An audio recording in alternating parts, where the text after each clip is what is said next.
नहीं देती, क्योंकि मैं जानता था कि ये जीवन के एक क्षण की व्यतीत हो जाएंगे। मैं तुम्हें उस जीवन का आनंद देना चाहता हूं जो बुद्ध ने आनंद लिया। मैं वो आनंद देना चाहता हूं जो वशिष्ठ विश्वामित्र ने लिया। मैं उस ऋषियों की जीवन की आत्माओं को वापस यहाँ उतारना चाहता हूँ।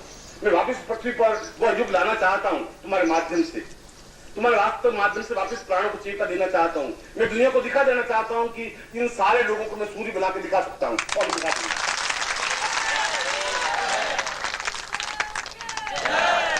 क्योंकि मैं मुर्दा गुरु नहीं हूं, मैं शमशान में जाने वाला गुरु भी नहीं हूं, मैं इस प्रकार से हतोत्साहित और निराश होने वाला गुरु नहीं हूं। ऐसा गुरु मुझे बनना भी नहीं है, ऐसे मुझे चरण प्रखान करने भी नहीं है। और अगर तुम इस प्रकार से अगर मुझे चरण छूने की इच्छा रखते हो तो ऐसा मुझे तुम्हारे गुरु बनने की जरूरत है भी नहीं। मैं इस प्रकार की याचना करता भी नहीं, न तुमसे मुझे कुछ लेना है, न तुमसे कुछ याचना है, न तुम्हारी कुछ आकांक्षा है। तुमसे मुझे कुछ आकांक्षा ही नहीं, क्योंकि तुम मुझे कुछ दे नहीं सकते, तुम्हारे पास कुछ है नहीं, तुम्हारे पास केवल शरीर है, उस शरीर की मुझे जरूरत है नहीं। बस शरीर तुम्हारी पत्नी के पास बंटा हुआ है, बेटों के पास बंटा हुआ है, भाइयों के पास बंटा हुआ है, तुम उसमें बांट करके रखो। वो तुम्हारे देह से संबंध रखते हैं, तुम्हारा देह है तब तक तुम्हारी पत्नी है, और जो है तुम्हारी देह खत्म हुई तो वो लिख देगी दिवंगत पत्नी, बहुत मेरे पति दिवंगत। अरे तुम्हारा उनका संबंध था, तुम्हारे पति कहाँ है? पति थे। वो है और थे में इतना अंतर आ जाता है, इसलिए अंतर आ जाता है कि उनका तेरा संबंध केवल देह का है, इसलिए है और थे बन गए। एक क्षण में है, एक क्षण में थे बन गए। और मैं तुम्हें कह रहा हूं कि तुम अगर मेरे आज से 25 जन्म पहले भी थे तो आज भी तुम हो, आज से 25 साल बाद और अगर मार चल दिया तो फिर अगले जन्म में वापस हाथ पकड़ूंगा, और कोई रास्ता नहीं है। मगर मैं ऐसा क्षण लाना चाहता नहीं हूं, ऐसी स्थिति लाना नहीं चाहता। आप आए हैं और ये मेरे लिए प्रसन्नता की बात है। प्रसन्नता की बात इसलिए है कि मैंने कहा कि मैं यहाँ इस शरीर पिंड बंद करके बैठा ही नहीं हूँ। यहाँ पर बैठने का चिंतन और भाव मेरे यह है कि मैं तुम्हें गणित सिखाने के लिए नहीं बैठा हुआ हूँ और तुम गणित करते जा रहे हो। यहाँ पर ऐसा है, यहाँ पर ये करना है, ऐसा गुरु जी ने कह दिया, ये कर दिया है, अब क्या होगा। मैं तुम्हें कह रहा हूँ तुम सोच विचारने में बहुत टाइम व्यतीत कर दिया है, समुद्र के किनारे खड़े खड़े काफी समय व्यतीत कर दिया है। तो मानसरोवर में डुबकी लगाई नहीं, मानसरोवर का आनंद लिया ही नहीं, और मानसरोवर में डुबकी नहीं लगा सकोगे तो हंस बन ही नहीं सकते, कौवे बन सकते हो, उड़ सकते हो। वो पंखों में ताकत नहीं आ सकती क्योंकि तुम्हारे पंख मुर्दा हो चुके हैं, उड़ने की क्षमता भूल गए तुम जरूर वशिष्ठ गोत्र के जरूर हो, विश्वामित्र गोत्र के जरूर हो, अत्रि और कणाद गोत्र के जरूर हो, भारद्वाज गोत्र के तो जरूर हो सकता है कि उस भारद्वाज का खून तुम्हारे रगों में बहा हो आज से 5000 साल पहले। वह धीरे धीरे वो खून बहता बहता बहता अब उस खूनों में ताकत नहीं रही। ताकत इसलिए नहीं रही कि वे तो उड़ना जानते थे, उन्होंने तो आकाश को नापा, उन्होंने पूरी पृथ्वी को देखा, उसने पूरे ब्रह्मांड को देखा, उस भारद्वाज ने देखा। मगर तुम उनकी संतान होते हुए भी उस मानसरोवर डुबकी लगाना भूल गए। तुम अगले पिछले 25-30 जन्मों से उस मानसरोवर में उतरने की क्रिया ही तुमने बुला दी। किनारे पर खड़े रहे, और किनारे पर खड़े रहने वाला हंस नहीं बन सकता है, वह केवल कौवा बन सकता है। वह थोड़ा सा उड़ा फिर बैठ गया, थोड़ा सा उड़ा समाप्त हो गया, उसको हंस नहीं बना सकते। और मैं तुम्हें हंस बनाने के लिए यहाँ खड़ा हूं, क्योंकि तुम हंस हो, तुम अपनी जाति भूल गए हो। मैं तुम्हें याद दे रहा हूं तुम भारद्वाज गोत्र के हो, मैं तुम्हें याद दे रहा हूं तुम वशिष्ठ गोत्र के हो, मैं तुम्हें याद दे रहा हूं तुम अत्रि गोत्र के हो। तुम्हारा खून वही का वही खून है, मगर तुम भुला चुके हो, अपने पूर्वजों को भुला चुके हो। मैं उस स्टेज को वापस लाना चाहता हूँ, मैं तुम्हें अपने सत्य से परिचित कराना चाहता हूँ। मैं तुम्हें याद दिलाना चाहता हूँ कि तुम हंस हो और तुम्हें मानसरोवर मेरे साथ डुबकी लगानी है, और मैं तुम्हें उस मानसरोवर डुबकी लगा करके उस आनंद को देना चाहता हूँ, उस मस्ती को देना चाहता हूँ, उस जीवन की चिंतन को देना चाहता हूँ जो जीवन का अपने आप में आनंद है। वह जीवन मृत्यु की ओर नहीं जा सकता, इस जीवन में मृत्यु तुम्हारे पास आ नहीं सकती। अगर मैं गुरु हूं और तुम्हारे पास मृत्यु आ जाए फिर मुझे धिक्कार है, तुम्हारे जीवन की कोई कमी नहीं। और इसीलिए तुमने न मुझे पहचानने की कोशिश की, न तुमने कभी पहचाना, न मैंने कभी परिचय दिया, न मुझे परिचय देने की जरूरत है। न तुम मुझे पहचान सकते हो, तुम्हारे आंख में वो ताकत और क्षमता है ही नहीं। तुमने मुझे एक सामान्य मानव, सामान्य मनुष्य समझ करके बैठ गए। तुमने समझ लिया कि धोती कुर्ता पहना हुआ एक व्यक्ति है जो मेरे तरह हंसता है, मेरे तरह मुस्कुराता है, मेरे तरह रोता है, मेरी तरह पत्नी है, मेरे तरह बच्चे हैं, मेरे तरह बालक हैं, वो अपनी लड़कियों की शादी करता है, बैठता है, धन कमाता है, बैठा हुआ है। तुमने वैसा ही समझा। और भीष्म और कर्ण और युधिष्ठिर और धृतराष्ट्र और दुर्योधन और अर्जुन भी वैसा ही समझ रहा था कृष्ण को। वो भी यही कह रहे, कृष्ण भी वही कह रहे थे। अर्जुन ने पूछा कि मैं उदास होता हूं, आप उदास क्यों हो रहे हैं? अगर तुम कह रहे हो तुम विराट रूप मुझे दिखाया है, गीता में तुमने कहा कि मैं स्वयं हूं, तुम कुछ नहीं हो, भीष्म कुछ नहीं है, भीष्म को तो मैंने मारा है, इस दुर्योधन को मैं मार रहा हूं, इस द्रोणाचार्य को मैं मार रहा हूं, तुम तो निमित्त बन रहे हो। तुम अर्जुन तुम कुछ कर नहीं सकते, तुम में ताकत नहीं है, तुम तो केवल निमित्त बन जा। जब ऐसा है फिर तुम उदास क्यों हो रहे हो, फिर तुम परेशान क्यों हो? उसने कहा मैं इसलिए उदास हूं कि मैं तुम्हारे बीच में रहना चाहता हूं। अगर मैं बिल्कुल अलग हो गया तुम मुझे बात सुनोगी नहीं। मैं तुम्हारे रथ पर बैठा हूं इसलिए तुम मेरी बात सुन रहे हो, इसलिए मैं तुम्हारे साथ मुस्कुरा रहा हूं, मैं तुम्हारे साथ रो भी रहा हूं, मैं तुम्हारे साथ उदास भी हो रहा हूं, मैं तुम्हारे साथ हंस भी रहा हूं। एक ही रथ पर बैठा हुआ है तब तुम मेरी बात को समझ पाओगे, और इसीलिए मैं तुम्हारे रथ पर बैठा हुआ हूं। मैं तुम्हारे जीवन का साथ इसलिए बैठा हुआ हूं इसलिए कि तुम मेरी बात सुन सको। अगर मैं दूसरे रथ पर खड़ा हो जाऊंगा, हिमालय के किनारे पर खड़ा हो जाऊं, तो मेरी बात सुन नहीं पाओगे, तुम्हारे कानों में वो ताकत नहीं है, इसलिए तुम मुझे पहचान नहीं पाए।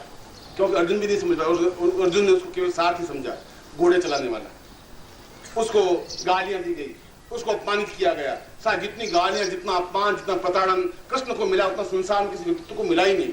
और इतना मिलने के बाद भी वो अपने आप में मुस्कुराता रहा। शायद कृष्ण का जीवन अपने आप में अत्यंत चैतन्य है। हजारों हजारों गोपियों से उसने प्रेम किया, उसके बाद भी वो योगीश्वर बना रहा।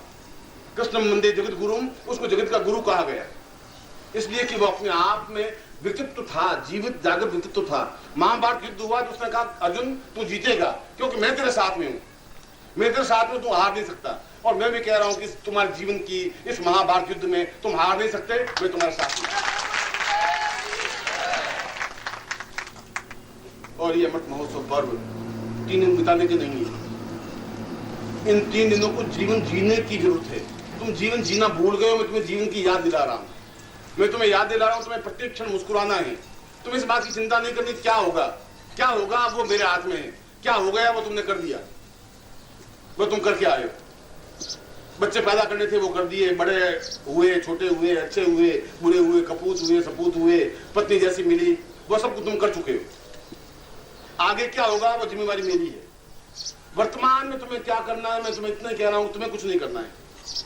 तुम्हें प्रतिक्षण मेरे पास रहना है, हर धड़कन, हर चेतना के साथ, हर क्षण मुस्कुराते हुए, हंसते हुए, खिलखिलाते हुए और आनंद में मग्न होते हुए। ये 3 दिन तुम्हारे मग्न होने के हैं, क्योंकि मग्न होने की क्रिया ही प्राणों में समा जाने की क्रिया है।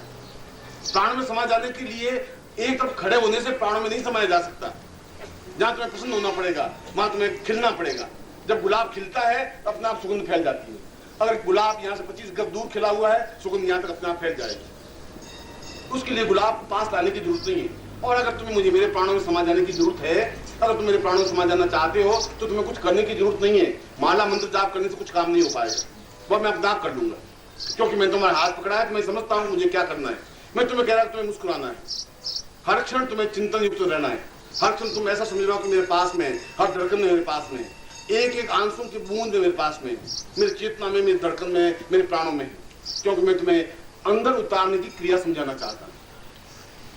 अभी तो तुम देह की अवस्था को समझे हो। अब मैं पहली बार जो ध्यान प्रक्रियाएं हैं, जो मैं अगला सत्र लूंगा 2 घंटे बाद या 1.5 घंटे बाद, तब मैं तुम्हें समझाऊंगा कि तुम किस प्रकार से प्राणों में उतर सकते हो।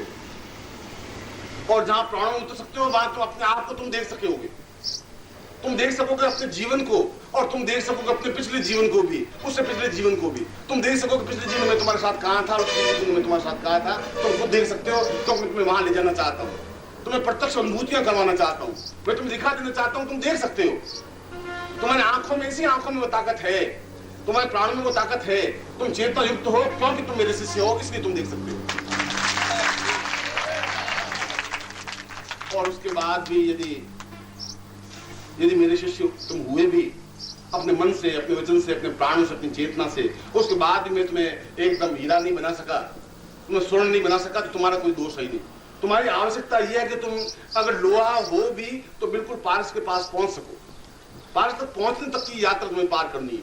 पारस अपनी जगह है, समुद्र के किनारे तक पहुंचने की तुम्हें यात्रा करनी है। तुम अपने पांवों से मानसरोवर तक पहुंचना है, फिर मैं अपने आप तुम्हारे हाथ के अंदर कूद दूंगा। तुम्हें हिचकिचाने की जरूरत नहीं है, तुम्हें कुछ सोचने की जरूरत नहीं है, कि तुम जो कुछ कर चुके हो उसकी तुम्हें चिंता करने की जरूरत नहीं। तुमने जो कुछ किया, अच्छा या बुरा, वह तुम्हारे जीवन है।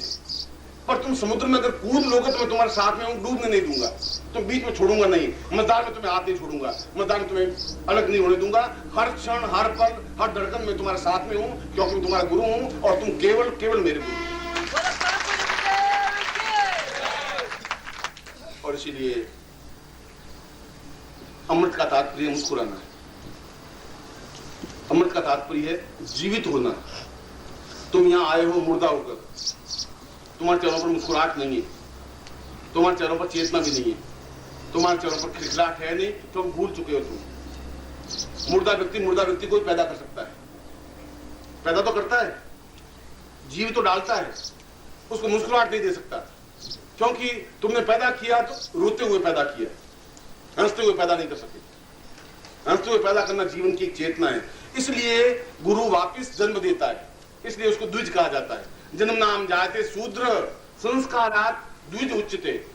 गुरु वापस दूसरी बार जन्म देता है, मैं तुम्हें वापस दूसरी बार जन्म दे रहा हूं, क्योंकि रोते हुए तुम पैदा हुए हो, मैं तुम्हें मुस्कुराने की कला सिखा रहा हूं, हंसने की कला सिखा रहा हूं, खिलखिलाने की कला सिखा रहा हूं, हर क्षण मगन होने की कला सिखा रहा हूं। जब यहाँ गायन हो तुम नृत्य कर सको, झूम सको, मस्ती में थिरक सको, तुम्हें बोलने की देखने की जरूरत नहीं है, तुम्हें कोई भूर्भुवस्व वरेण्यम करने की जरूरत नहीं है, वो मैं अपना नाम कर लूंगा।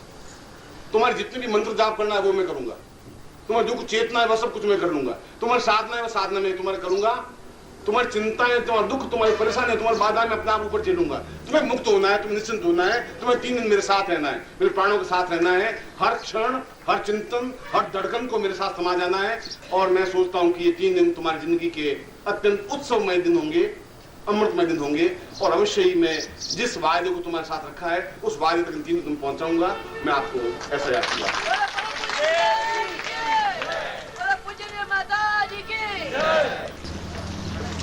अपने अपने स्थान पर वहीं से नमन करेंगे, आप अपने स्थान पर ही रहेंगे। बड़ी प्रेम से सद्गुरुदेव की, सद्गुरुदेव की, सद्गुरुदेव की, सद्गुरुदेव की, सद्गुरुदेव की, सद्गुरुदेव की, सद्गुरुदेव की, सद्गुरुदेव की, सद्गुरुदेव की, सद्गुरुदेव की।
आप सबको वंशी के साथ ले चल रहा हूं मैं। बंसी जोर की बजाई रे नंदलाल